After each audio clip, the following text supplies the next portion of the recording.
Kumusta? Magandang hapon sa ating lahat mga Kampalaya farmers. So sa hapong ito, share ko lang po sa inyo mga farmers, mga ka-viewers, no, ang ating ampalaya kung saan ay pang-anim na bisis na mapipitasan bukas.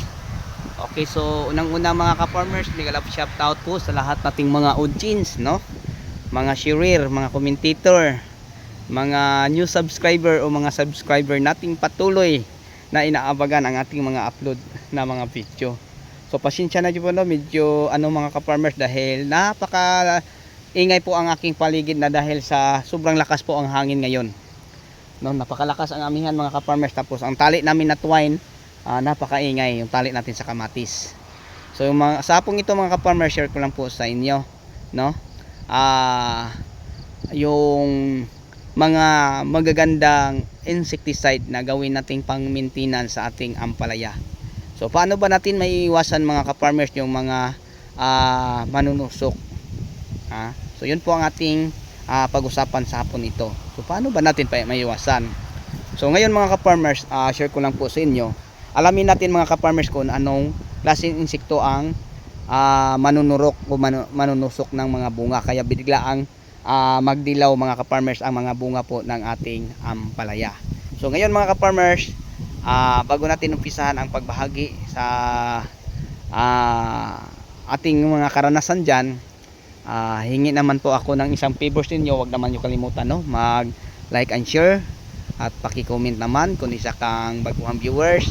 Paki-subscribe naman kung maaari, paki-pindot na lang po sa ating notification bell para updated po kayo sa mga next video na i-upload ko.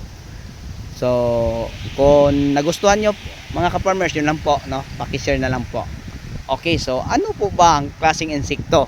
Balik tayo sa ating talking point ngayon. Ano po ba klaseng insekto yung manunusok o maninira sa bunga ng ating ampalaya? Ngayon mga ka-farmers, meron akong hinahawakang ampalaya. So ito, papakita ko sa inyo. Ito po mga ka-farmers, alamin natin kung ano ang sanhi nito. Ang sanhi nito mga ka-farmers, yung tinatawag nating insekto na fruit fly. Siya po ang dahilan mga ka-farmers. Tinutusok po niya, tapos yung lagong, no, nilagyan po niya ng ipot, kaya nga ang loob ay nasisira. Okay, so paano po ba natin silang i-control? So ngayon mga ka-farmers, meron akong i-share sa inyong mga maintenance para dyan at hindi sila makakalapit sa ating mga taniman. So una mga ka-farmers, ang nilagay ko sa aking paligid ng aking taniman, mga siguro kung nakakapasok na, kung meron man, maglagay ako ng mga, kung halimbawa 1 hektarya, mga 12 na buti na Catcher Pro, pang trap lang po sa fruit fly. Tapos mga ka-farmers, isang araw alisin ko na sila, ilagay ko na sila na hindi bababa sa mga 10 meters, no, galing sa aking taniman, or 50 meters, parang matrap sila doon. Tapos mga ka-farmers, sa loob po ng taniman natin, nag-i-spray po tayo ng pangalis sa mga may mga pakpak, o para ano. So ang ini-spray natin mga ka-farmers, nag-spray tayo ng salbo para yung manunusok na fruit fly ay hindi makakalapit.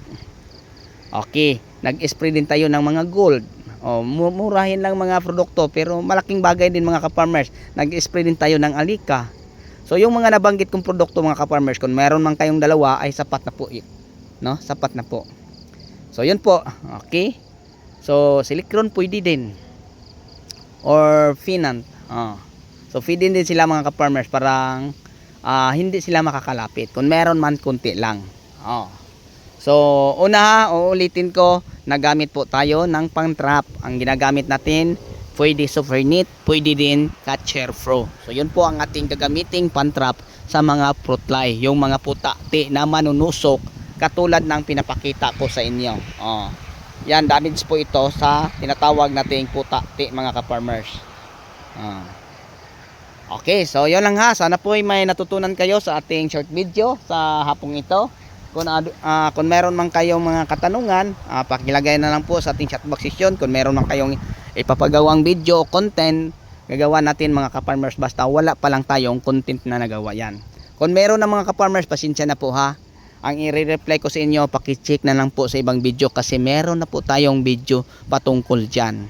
So halimbawa mga farmers, kung ang tanong nyo, sir, tulong naman po, sana ma-guide mo kami sir kung paano kami magdilig ng fertilizer o mag-apply ng fertilizer kasi baguhan na po. So mga ka-farmers ko, pag-usapan natin ang fertilizer sa kamatis, fertilizer sa talong, fertilizer sa ampalaya, hindi lang isa, 3 o 5 ang ating na-i-upload na video patungkol sa fertilizer guide sa ampalaya, patungkol sa fertilizer guide sa talong, patungkol sa fertilizer guide sa kamatis, patungkol sa fertilizer guide sa bell pepper, sa watermelon o iba pang mga pananim.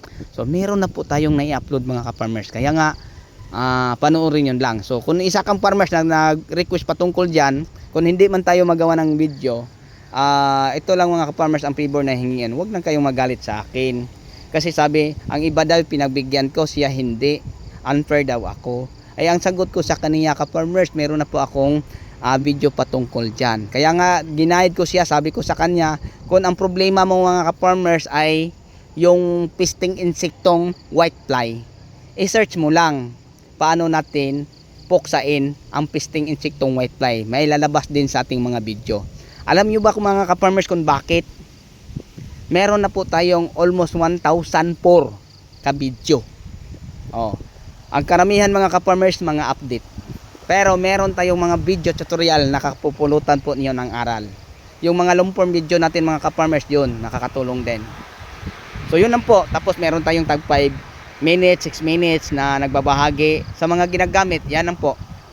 Pero pag ako'y magturo mga ka-farmers, aabot din ng pinakamaiksi 18 hanggang 20 kapin na minutes. So yun po no mga ka-farmers, mga ka-viewers, ang ma-share ko po sa inyo. Kung problema nyo mga ka-farmers ang mga uod sa talong, halimbawa fruit shoot borer, yan i-check nyo mga ka-farmers kung ano ang ating ginagamit. Pinapakita natin ang mga produkto, ibinahagi natin ang tamang dosage. Tapos mga ka-farmers, tinuturo ko pa kung paano i-control o ang pinaka-mainam na panahon sa pag-spray para makontrol o ma-minimize ang mga pisting insekto na yung naod.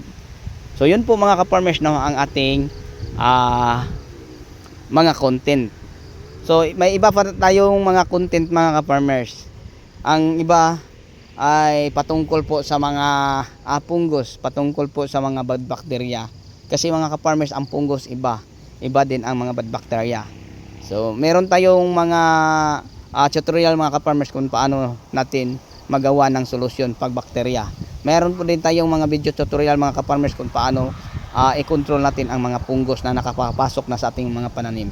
Meron tayong pang prevention at meron din tayong pang halimbawa ay nakakapasok na, meron tayong pang minimize siguradong control at mawala at tuluyang mawala. So, yun po mga ka-farmers, mga ka-viewers. Okay, so bago tayo magtapos mga ka-farmers ating kwentuhan sa hapong ito mga ka-farmers, mega love shoutout po sa mga audience natin, mega love shoutout po sa mga new subscriber natin at saka sa mga solid natin mga subscriber na palaging nakaabang sa ating mga upload. Okay, so sa inyong lahat hanggang dito na lang po. Ako na po magpapaalam. God bless at mabuhay pa tayong lahat. Happy watching, happy farming. God bless us all. Thank you.